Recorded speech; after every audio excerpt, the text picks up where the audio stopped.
de hoy les queremos presentar una obra muy hermosa acerca del derecho romano, realizada por los estudiantes de Derecho de primer semestre de la Universidad Colegio Mayor de Cundinamarca, sede Funza. ¡Acompáñennos!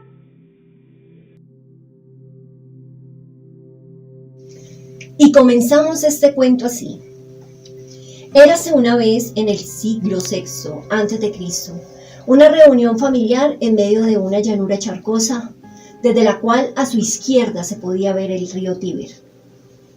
En ella estaba un anciano carismático, quien tenía unos ojos chinitos y una barba larga y blanca. Se llamaba Rómulo, en honor al fundador de Roma, en el 753 a.C., ya que su madre era latina y su mayor anhelo era que su último hijo se llamara como su gran ancestro. Era una familia numerosa, porte de los Rames, una de las tribus que junto a los titíes y los lúceres conformaban la división de los patricios. Rómulo era parte de una de las 10 curias de su tribu y estaba ansioso de que su hijo Rani fuera su sucesor, para que conformara la comitia curiata justo antes de dar la próxima les curiata de imperio. Rómulo, con una voz ronca, le pide ayuda a sus 7 hijos para prender la fogata. Ellos ágilmente reúnen leña y pasto seco, mientras Mera, su hija menor, prendía el fuego. Todos se encontraban atentos y a la expectativa de la historia que se disponía a contar el pater de familias. Como era lo usual, inició con una pregunta hacia sus nietos, mientras levantaba cuidadosamente sus brazos hasta quedar con las palmas de las manos boca arriba. ¿Saben cuántos reyes ha tenido Roma? Rian, creyendo saber la respuesta, se levanta entusiasmado y dice: 4, pater, con lo que está de acuerdo Mera, y lo cita: Rómulo, Numa Pompilio, Tulio Hostilio, y dudosa después de recordar: Ancomacio, ¿verdad, pater?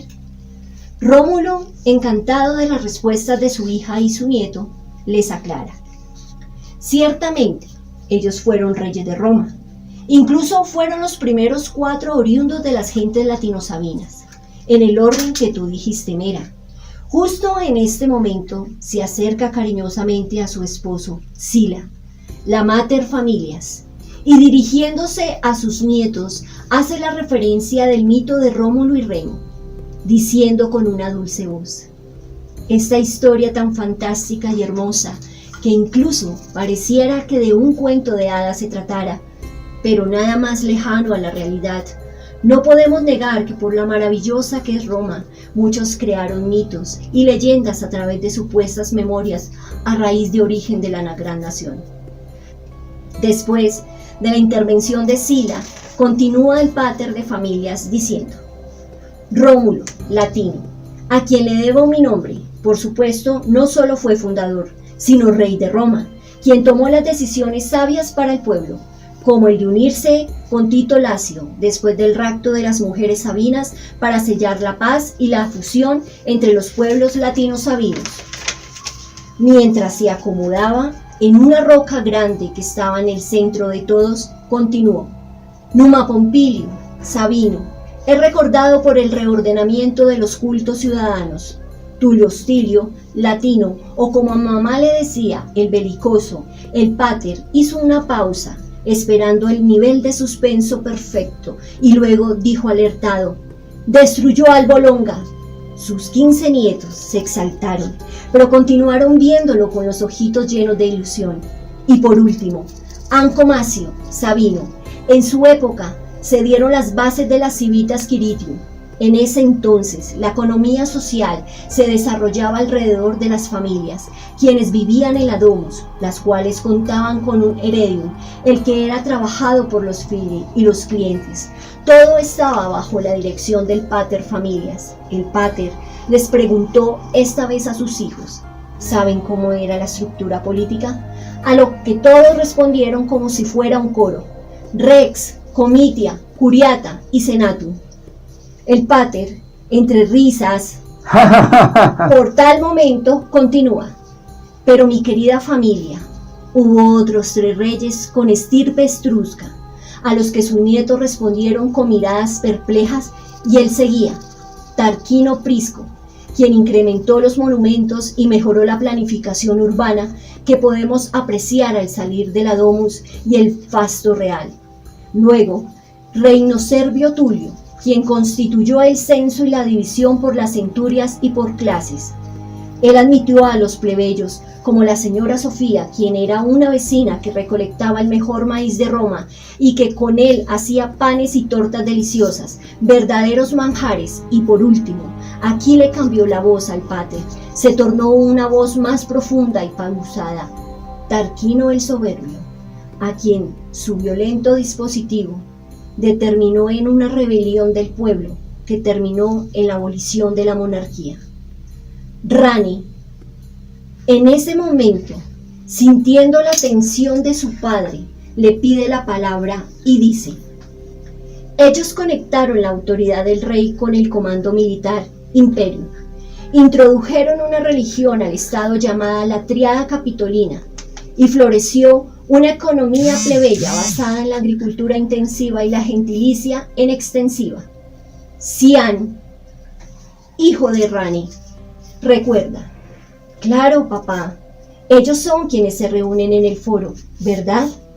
Rani, enternecido por su hijo, y mientras le acariciaba su cabeza, le contesta: sí, hijo, cada 9 días, dando lugar al trueque. En ese momento, Sila, la mater familia, recuerda la muerte de Tarquino el Soberbio y la extinción de la monarquía en Roma, que representaba la orbis del Estado quiritario, en donde se inició la fase de crisis y la magistratura colegial suprema de los pretores militares.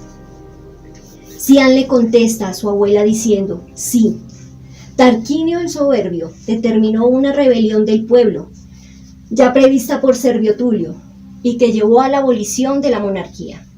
Y con esto se empieza a vislumbrar el sistema republicano, pero en realidad se introduce un sistema fundado en la magistratura colegial que se denomina los jefes del ejército elegidos por el exertus centuriatus. Mera, con mucha curiosidad, le pregunta al pater de familias Rómulo: ¿qué pasa después con el sistema quiritario? ¿Cómo se genera y cuándo termina? A eso Rómulo le responde que el exertus centuriatus reescribe y a la larga complica el entendimiento de la rex, patres, senatum y comitia curiata. Y Mera, con admiración en sus ojos y con la confianza de saber que su padre responderá con mucha sabiduría a lo que ella pregunte, dice: ¿y qué pasa con el rey? Entonces Rómulo le cuenta que existió el res sacrorum, cosa que representaba al rey porque su decadencia se originó por el desprestigio de su cargo.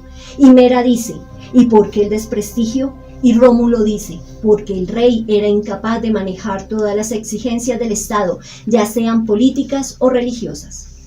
Rómulo, con gran preocupación y colocando sus manos en la espalda, dijo: se dieron muchísimos tentativos para la conquista de Roma, pero siempre fueron esfuerzos inútiles. Los romanos lograron vencer a los adversarios: Túsculo, Alicia, Lanubio, Laurento, Cura, Tívoli, Pomecia, Ardea. Los derrotaron, uno por uno, alzando una mano hacia el frente. Prosiguió diciendo: hasta la potente Tarquinia, en el año 351 a.C., cuando el ejército romano fue por primera vez al comando del dictador plebeyo Cayo Marcio Rutilo, aunque Roma, con bastante esfuerzo y sacrificios, reafirmó su primacía. Sila se acomoda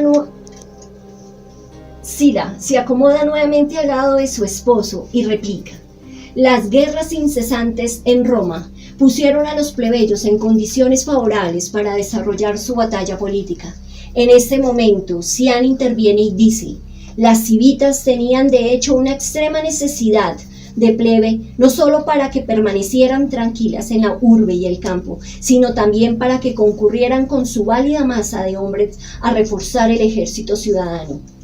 Rómulo, finaliza la conversación con su familia, diciendo que mediante las leges Licinianae Sestiare, mediante las cuales se reconoce a los plebeyos el derecho de aspirar anulamente a uno de los puestos de cónsules, en este momento histórico se introduce en la estructura estatal romana un verdadero sistema republicano llamado Res Publica Romanorum, dándose inicio al periodo posclásico. Estamos ya en el año 510 a.C., luego de la caída del último rey Tarquinio el Soberbio. En este periodo Roma logra convertirse en una potencia mundial gracias a sus conquistas. ¿Y saben por qué? Les contaré. Mi abuelo decía que su tatarabuelo, una de las personas más antiguas del mundo, vivió en esa época. Y para ese entonces en la ciudad de Roma existían dos clases sociales, los patricios y los plebeyos. Sin embargo, se podía notar una gran diferencia entre ellos, y ya iremos viendo por qué. La figura más representativa del gobierno fueron las magistraturas, que pasaron a sustituir al rey en los asuntos de la administración pública. Es así como aparece la institución de carácter consultivo que conoce de asuntos de paz y de la guerra, el Senado. Esta fue la institución más importante, pero en un principio solo la clase patricia podía pertenecer a esta. Hasta esta época, los plebeyos fueron una clase social muy sometida. No tenían ningún tipo de derecho, solo podían comerciar, no podían casarse, no podían transferir ningún tipo de bien y no podían acceder a ningún tipo de cargo público. Esto provocó un gran choque entre la clase predominante, que eran los patricios. Tras una serie de luchas, los plebeyos logran tener grandes avances. Su opinión empieza a tener importancia.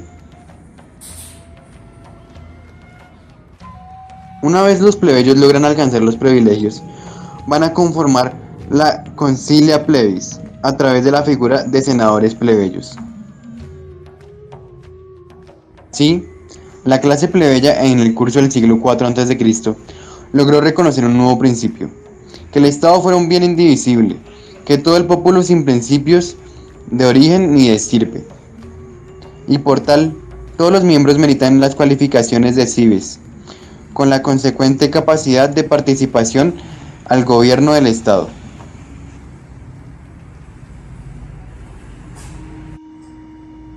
Sin embargo, se comienza a generar con el paso del tiempo una serie de crisis sociales, dadas por los choques entre clases sociales, entre patricios y plebeyos.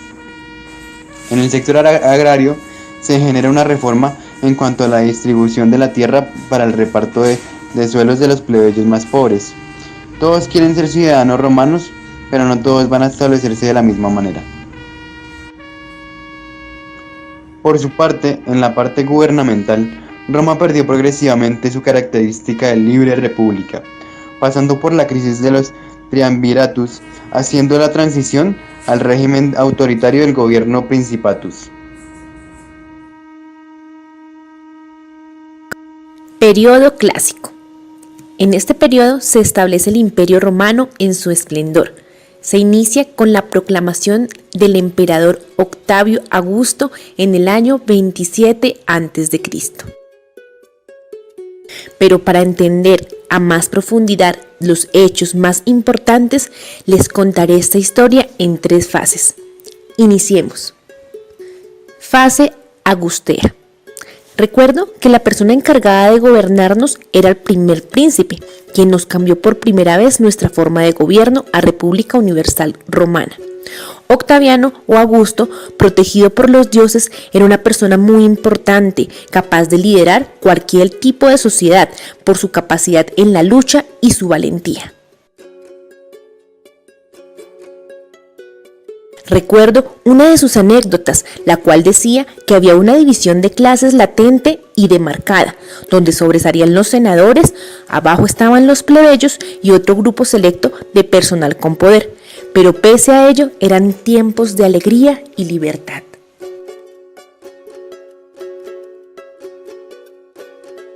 Sin embargo, la ambición de Octaviano generó una alianza con Marco Antonio y Lépido para conformar una dictadura militar que fue denominada el Segundo Triunvirato. A partir de esto, gobernaron de manera despótica. Estos 3 dictadores consiguieron hacerse con el poder de todas las provincias y el poder consular. Gracias a sus diferencias, la presión de nuestros hermanos romanos de la época, el triunvirato no evolucionó, generando el exilio de Lépido y el suicidio de Marco Antonio. Estos últimos hechos generaron el descanso en la población y el poder pasó al Senado. Tiberio quedó como gobernante en el año 14 después de Cristo, tras la muerte de su padrastro, empezando así la dinastía Julio-Claudia. Así Tiberio forjó su propio camino y se hizo acreedor del seudónimo el más grande general romano. Luego de su gobierno, Calígula retornó llegando con reformas que vaciaron el tesoro, a tal punto que decidió empezar a cobrar dinero a los ciudadanos como norma.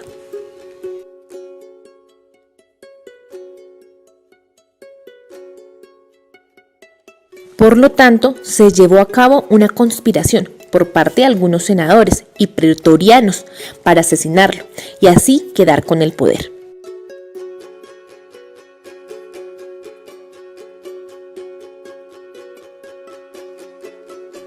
Con una Roma en decadencia, creamos la primera anarquía, la cual no duró, pero fue el inicio del cambio en el año 69 después de Cristo.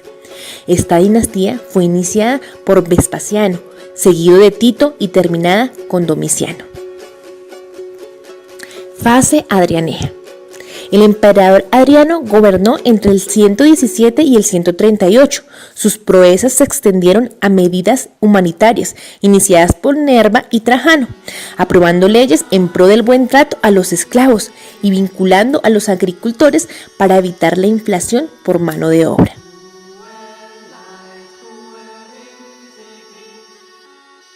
Hubo una reorganización de la recaudación que consiguió aumentar los ingresos del imperio a la par que aligeraban los impuestos. Adriano también hizo respetar al Senado, aunque ya no hicieran leyes, y se rodeó de un excelente grupo de asesores.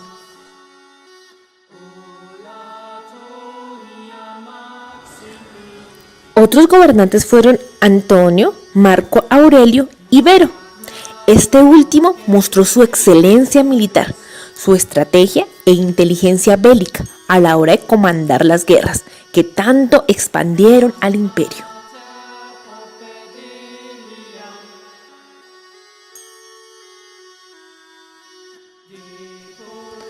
Lastimosamente, Vero enfermó y murió antes de tiempo. Sin embargo, se convirtió en una divinidad para los romanos. Fase de crisis. Esta fase empieza con problemas dentro de la República Universal Romana. Todo esto surgió de la decadencia en la economía y demografía de Italia, lo que empobreció a los ciudadanos y comerciantes. Se impuso primero Dios, luego el Estado. Nuestros gobernantes eran hombres rudos y violentos. Cayo, Iulio, Vero, Massimino iniciaron la tercera anarquía militar. Durante los siguientes 9 años hubo desórdenes y divisiones de poder. Sin embargo, llegó Diocleciano, el hombre que reconstituyó nuestro querido imperio romano y por fin terminó nuestra fase de crisis. Periodo posclásico. Durante este periodo, Roma se caracterizó por tener un gobierno autocrático, en manos de los famosos emperadores. Este periodo, el dominio de los romanos se extendió hasta límites impensables.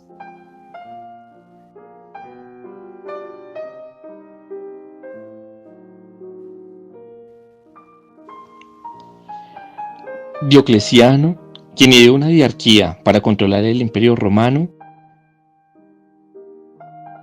con Maximiliano, gobernando en el occidente y él en el oriente. Luego se desarrolla este gobierno y se consolida la tetrarquía, donde existen 4 autoridades imperiales, 2 Augustos y 2 Césares.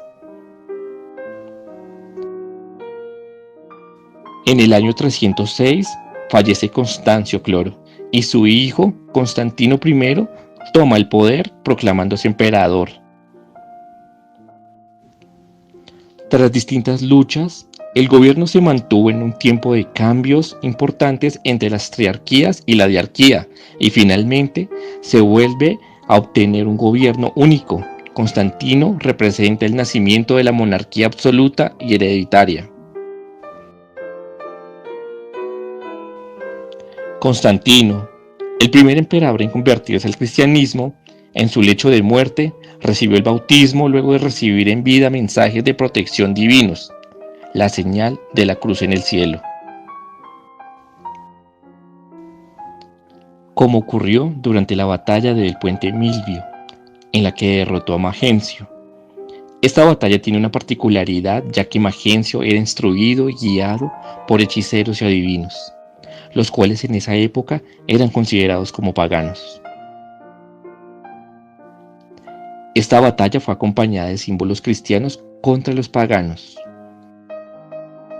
Constancio Cloro había sido muy tolerante con la nueva religión, teniendo en su corte sacerdotes cristianos. El mismo Constantino había dictado el Edicto de Milán del año 313, donde se había establecido la libertad religiosa, y devolviéndole a los cristianos los bienes que se le hubieran confiscado y liberándolos de todas las terribles persecuciones. Tras la muerte de Constantino I, se produce una división de hecho en el Imperio Romano, en donde varios emperadores tomaron el poder.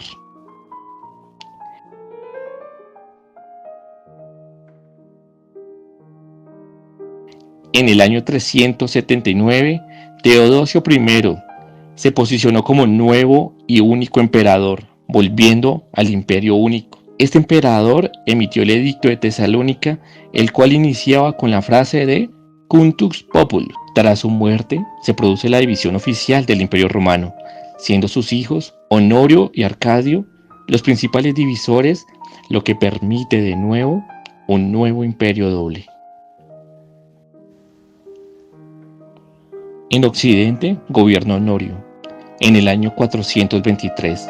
Posteriormente, en el año 426 de posesión, Valentiano III dicta un decreto que se conoce como la Ley de Dictas, Ley de Licitación.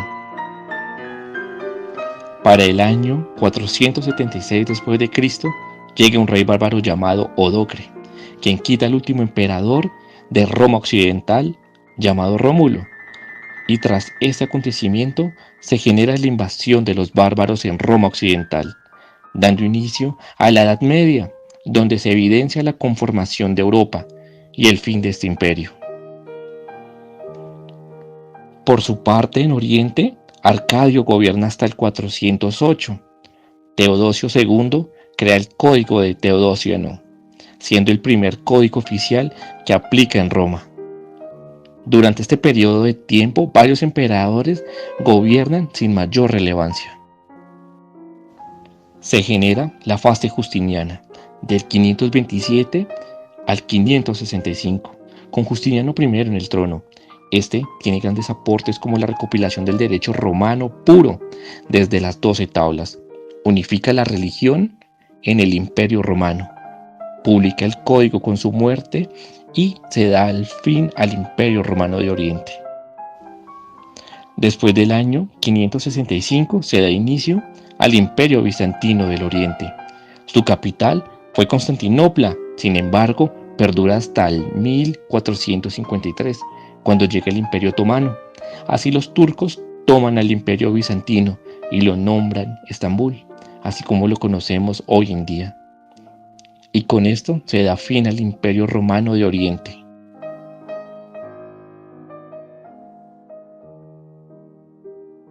Y hasta aquí esta bella historia. Pero antes de irnos, queremos agradecer enormemente a nuestra docente Claudia Patricia Salcedo por sumergirnos en este maravilloso mundo, donde hemos aprendido la importancia del derecho romano, hemos visto su valioso y gran aporte a la legislación vigente de nuestro país. Muchas gracias. La queremos mucho. ¡Mua! Hasta una próxima. Y ahora sí, colorín colorado, esta historia